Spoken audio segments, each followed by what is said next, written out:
샬롬 할렐루야. 욥기 6장 5절에서 15절입니다.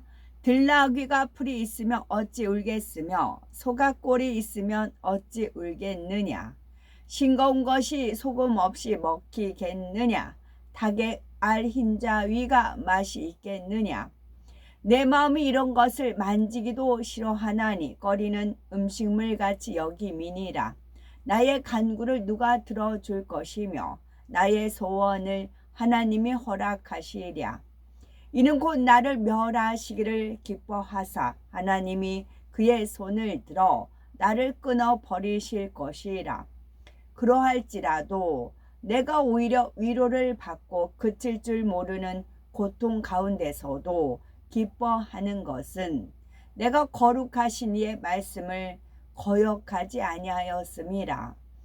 내가 무슨 기력이 있기에 기다리겠느냐. 내 마지막이 어떠하였기에 그저 참겠느냐.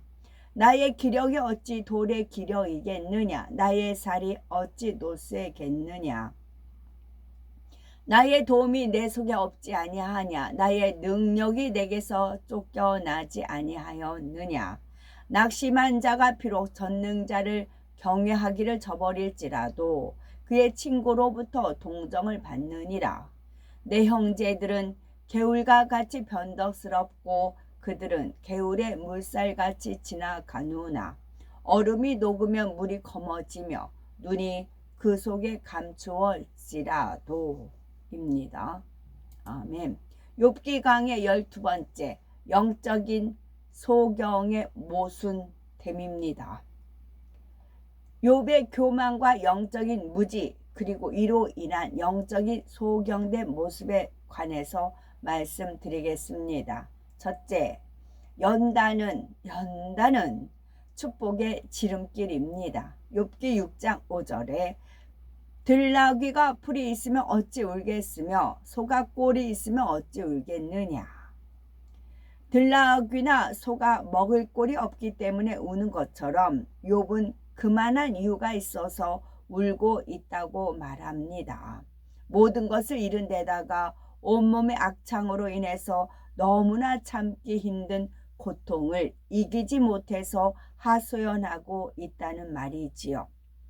욥의 입장에서는 자신의 원망과 탄식에 대해서 이런저런 이유가 있다고 말하지만 진리에 비추어 볼 때는 전혀 옳지 않은 모습입니다. 우리가 연단을 감사와 기쁨, 기도로 승리하려면 인내가 필요합니다. 인내의 과정 속에 영혼이 성숙하게 단련되며 그럴수록 천국 소망이 더해지는 것이지요. 하나님께서는 우리 마음을 연단하여 육을 벗고 영으로 나오게 하십니다. 연단의 과정이 비록 당시에는 고통스럽다 해도 반드시 그 과정을 거쳐야만 정금과 같이 아름다운 영의 마음으로 나올 수가 있습니다. 아름다운 영의 마음이 돼야 모든 것이 아름다워요. 추한 내 마음을 가지고 보면 모든 것이 추하고 더러운 내 마음을 가지고 보면 다 더러워요. 아름다운 영의 마음을 가지면 모든 것이 아름다워요. 연단의 과정이 비록 당시에는 고통스럽다 해도 반드시 그 과정을 거쳐야만 정금과 같이 아름다운 영의 마음으로 나올 수가 있는 것입니다. 이렇게 영으로 변화되면 영혼이 잘됨 같이 범사에 잘되고 강건한 축복이 임하기 때문에 연단은 축복이며 소망을 이루는 지름길입니다. 하나님을 믿는 사람이든 믿지 않는 사람이든 누구에게나 시험은 옵니다. 그런데 세상 사람은 시험이 와도 막을 길이 없고 극복하는데 한계가 있지만 하나님을 믿는 사람들은 하나님을 의지하여 능히 막을 수가 있습니다.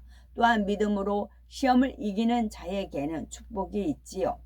그런데 믿음이 있는 성도 중에도 시험이 왔을 때 이에 반응하는 모습이 다양합니다. 얼마쯤 인내해 보다가 너무 힘드니 그만 포기하자 하는 사람이 있는가 하면 인내하는 척, 진리 안에 사는 척하다가 그만 범죄하고 마는 사람 등 여러 유형이 있지요.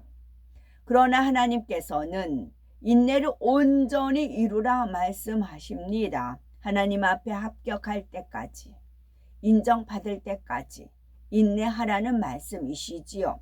그렇게 할 때 우리가 온전하고 구비하여 조금도 부족함이 없는 사람이 될 수 있기 때문입니다. 무엇이든지 꿈과 목표를 이루기 위해서는 인내와 절제가 필요합니다. 야고보서 1장 12절에 시험을 참는 자는 복이 있도다. 이것에 옳다 인정하심을 받은 후에 주께서 자기를 사랑하는 자들에게 약속하신 생명의 면류관을 얻을 것임이니라 말씀하셨지요. 그러므로 하나님 앞에 성결되었다고 인정받을 때까지 오는 시험들을 참고 이기고 또 이겨야 합니다. 이는 이를 악물고 억지로 참으라는 말씀이 아니라 진리 안에서 참으라는 말씀이지요. 항상 기뻐하고 범사에 감사하며 쉬지 말고 기도해 나가는 사람은 어떤 고난이 온다 해도 믿음으로 통과할 수가 있습니다. 죄로 인해서 환난이 왔다 해도 이를 통하여 내 자신을 발견케 해주시니 감사한 거고, 그래서 죄를 버리고 의 가운데 나갈 수 있게 하시니 감사할 수가 있는 것입니다. 범죄한 것이 없는데도 시험이 왔다면 축복을 주시기 위한 것이니 더욱 감사할 수가 있지요. 그러니 어떤 시험이 왔을 때라도 이런 핑계 저런 핑계를 대지 말고 오직 말씀에 순종하여 기뻐하고 쉬지 말고 기도하며 감사로 이겨내시기 바랍니다. 욥기 6장 6절에서 7절 싱거운 것이 소금 없이 먹히겠느냐, 닭의 알 흰자 위가 맛이 있겠느냐, 이런 것을 만지기도 내 마음이 싫어하나니 못된 식물같이 여김이니라. 욥의 교만과 영적인 무지입니다. 욥은 소금을 넣지 않은 음식과 달걀의 흰자유가 맛이 없는 것처럼 친구 엘리바스의 말은 맛이 없어 먹지 못하겠다고 말하고 있습니다. 알맹이도 없고 값어치도 없는 말이라서 귀 담아 들을 필요가 없다며 비꼬는 것이지요. 엘리바스가 열심히 하나님의 말씀을 인용하여 욥을 가르쳤지만 욥은 그 말이 맛이 없는 음식물처럼 전혀 받아들여지지 않았습니다. 그러니 이런 것을 만지기도 싫고 못된 식물같이 여긴다 했는데 이는 나는 너보다 우월하다라는 교만을 드러내는 말입니다. 욥은 교만하여서 마음의 문을 꽁꽁 닫고 있었기에 친구가 아무리 진리로 권면한다 한들 이를 받아들여 깨우칠 수가 없는 것입니다. 세상 지식과 학문이 믿음을 주는 것이 아니요 자칫 교만하게 할 수 있음을 알아야 합니다. 또한 하나님의 말씀을 영으로 일구지 않고 지식으로 쌓을 때도 마찬가지지요. 욥이 진리를 참으로 아는 사람이었다면 교만해지는 것이 아니라 오히려 겸손히 낮아졌을 것이니 친구와 감정 대립도 하지 않았을 것입니다. 욥은 순전하고 정직했으며 하나님을 안다고 했지만 정작 영적인 무지함이 드러나고 있습니다. 그의 깊은 학문이 자기를 교만하게 만들었고 영적으로는 소경과 다름없었던 것이죠. 엘리바스도 교만하기는 마찬가지입니다. 아무리 옳은 하나님의 말씀이라도 상대가 거부하면 전하지 말아야 하는데 엘리바스는 교만하기 때문에 욥을 무시하며 욥의 마음 문을 닫은 것도 알지 못한 채 계속해서 욥을 다 이르는 것이지요. 욥기 6장 8절에서 9절에 하나님이 나의 구하는 것을 얻게 하시며 나의 사모하는 것 주시기를 내가 원하나니 이는 곧 나를 멸하시기를 기뻐하사 그 손을 들어 나를 끊으실 것이라. 여기서 욥이 구하고 사모하는 것은 바로 죽음이지요. 하나님, 내 생명을 거두어 가세요 라고 기도하며 응답받기를 원하고 있는 것입니다. 그러나 하나님께서 우리 한 사람 한 사람을 얼마나 사랑하시는지 깨닫는다면 결코 이런 말을 할 수가 없지요. 하나님께서는 우리를 사랑하시기 때문에 이 땅에 경작을 하고 계십니다. 사람은 혹 자녀를 저버리는 일이 있을지라도 하나님께서는 결코 우리를 버리지 않으시고 사망의 음침한 골짜기를 다닌다 할지라도 함께 하신다는 사실을 알아야 합니다. 또한 사람 편에서는 하나님을 배신하고 떠날지라도 하나님께서는 불꽃 같은 눈동자로 지켜보시며 애틋한 마음으로 다시 돌아오기를 기다리신다는 사실을 믿어야 합니다. 이런 우리가 죄인 되었을 때에 독생자 예수님을 이 땅에 보내시어 목숨까지 내어주신 사랑을 베풀어 주신 한 가지 사실만으로도 깨달을 수가 있습니다. 하나님께서는 우리가 이 땅에 살아가는 동안 겪는 모든 어려움을 믿음으로 잘 승리하여 참 자녀로 나올 수 있도록 늘 응원하시며 돕고 계십니다. 그리하여 아름다운 전국에서 하나님과 영원히 사랑을 주고받을 날을 손꼽아 기다리고 계시지요. 그러니 우리는 이러한 하나님의 사랑에 감사하며 먹든지 마시든지 무엇을 하든지 하나님께 영광 돌리는 삶을 살아야 합니다. 그런데 욥은 하나님의 사랑과 섭리를 알지 못하고 자신의 생명 거둬주시기를 구하고 있으니 얼마나 합당치 못한 모습입니까? 하나님을 믿는다 하면서 하나님께 생명을 거두어 달라고 기도하는 것이 얼마나 믿음 없는 말이며 하나님을 서운하게 하는 말인지 욥은 깨우칠 수가 없었습니다. 진리를 올바로 알지 못하였으며 내세에 소망이 없었으므로 하나님 앞에 불평하여 하나님을 서운케 하였던 것입니다. 욥기 6장 10절에 그러할지라도 내가 오히려 위로를 받고 무정한 고통 가운데서도 기뻐할 것은 내가 거룩하신 이의 말씀을 거역지 아니하였음이니라. 욥기 6장 10절. 영적인 소경된 모습 살펴보는 겁니다. 욥은 하나님께서 자신의 생명을 걷어 가실지라도 위로를 받을 것이라고 말합니다. 그리고 자신은 하나님의 말씀을 거역하지 않았기 때문에 하나님 앞에 떳떳하다고 합니다. 하나님께 생명을 거둬 달라고 구하는 자체가 이미 말씀에 어긋나는 비진리인데 욥은 스스로 말씀 안에 살았다고 착각하고 있는 것이지요. 게다가 욥은 전능자 하나님은 자신에게 인정을 베풀지 않고 무정하게 고통만 안겨준다고 생각했습니다.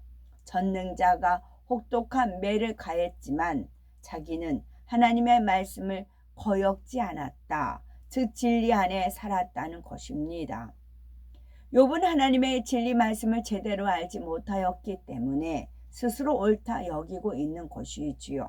그러면서도 자신은 진리 안에 살았으니 하나님이 내 생명을 거둬 가신다고 해도 아무 여한이 없다 말하고 있는 것입니다.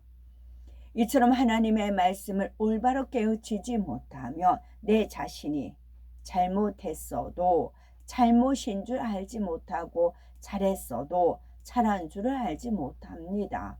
이렇게 분별하지 못하는 상태를 영적인 소경에 비유하는 것입니다. 욥기 6장 11에서 12절 내가 무슨 기력이 있관데 기다리겠느냐 내 마지막이 어떠하겠건데 오히려 참겠느냐? 나의 기력이 어찌 돌의 기력이겠느냐? 나의 살이 어찌 노쇠겠느냐? 영적인 믿음의 중요성 살펴봅니다. 욥은 이제 자신은 회생 불가능하며 한 줌의 흙으로 돌아갈 수밖에 없다고 생각했습니다. 더 이상 전능자가 자신을 치료해 주기를 바라는 것도 지쳤고 돌이나 쇠처럼 단단한 기력이 아니니 이제는 모든 것이 끝났다고 부정적인 고백을 하는 것이지요. 그러나 이는 믿음 없는 사람의 한계 속에서 나오는 고백입니다. 영적인 믿음은 무에서 유를 창조하지요. 예수님께서는 죽은 지 나흘이 된 나사로도 살리셨습니다. 욥은 영적인 믿음이 없었기에 부정적인 고백만 이어지는데 이러한 욥의 모습을 통해서 내 자신을 돌아보아야 되는 것이지요. 대부분이 충만할 때는 믿습니다 고백하며 열심히 기도하고 사명 감당하며 신앙생활을 잘하는 것처럼 보입니다. 하지만 막상 시험이 오면 이제까지 쌓아온 믿음이 얼마나 진실한지 드러나지요. 마가복음 11장 24절에 그러므로 내가 너희에게 말하노니 무엇이든지 기도하고 구하는 것은 받은 줄로 믿으라. 그리하면 너희에게 그대로 되리라. 야고보서 1장 6절에 오직 믿음으로 구하고 조금도 의심하지 말라. 의심하는 자는 마치 바람에 밀려 요동하는 바닷물결 같으니 말씀합니다. 그러므로 한번 믿고 구했으면 응답 받을 때까지 흔들리지 말고 믿음을 지켜야 합니다. 어떤 상황에서도 한 번 받은 은혜를 저버리지 말며 더욱 진리로 마음을 강하게 하여 천국에 갈 때까지 변개함 없는 믿음으로 달려가야 되겠습니다. 아멘. 연단은 축복의 지름길입니다. 또한 우리는 욥의 교만과 영적인 무지를 살펴서 우리는 겸손해야 되겠고 영적인 무지가 아닌 영적인 유지. 계속 유지를 해야 됩니다. 우리 믿음, 사랑 모든 것을 계속 유지한 상태로 가야 됩니다. 유지인 님을 만날 때까지. 그리고 영적인 소경이 되지 말아야 되겠고 영적인 믿음이 아주 중요합니다. 샬롬 아멘.